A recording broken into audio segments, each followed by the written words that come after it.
In today's video, I'm going to teach you how to use Jotform's Facebook Messenger button widget. This is a fantastic tool for anyone looking to enhance their communication with clients or users directly through their forms. It allows for direct interaction via Messenger, streamlining the customer service process. Let's dive into the step-by-step guide. First, you're going to want to hop over to jotform.com and log into your account with your credentials. Once you're signed in, navigate over to My Forms. This section is your main workspace where all your forms are stored. Click on the form that you want to work with and it will open up in the Jotform form builder. This is your hub for editing and customizing your form to suit your needs.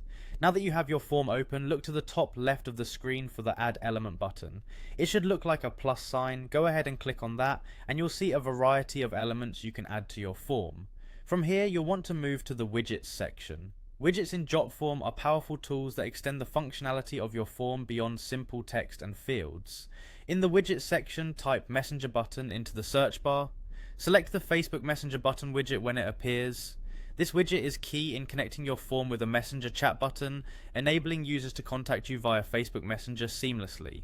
Once you've added the widget to your form, you'll need to adjust some settings. Click on the Widget Settings button, which will open up a panel where you can make specific adjustments. One crucial step here is to paste your Messenger URL from your Meta Business Suite page into the appropriate field. This connects the widget directly to your Messenger account, allowing for real-time conversations. After setting the URL, you can customize the button further to fit your form's aesthetics. Change the button text, style, and alignment to match your brand's colors and voice. This makes the integration feel natural and cohesive. Once you're satisfied with the customization, hit the Update Widget button to save your changes.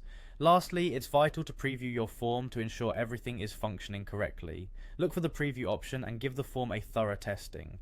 Make sure the Messenger button appears as you want it and that clicking it initiates the desired action, connecting the user to Messenger. And that's it, you've successfully integrated a Facebook Messenger button widget into your Jotform. This feature is a great way to improve user interaction and facilitate better communication with your audience. With everything set up, you'll be ready to engage with your users more effectively and efficiently. Thank you for tuning in and happy form building.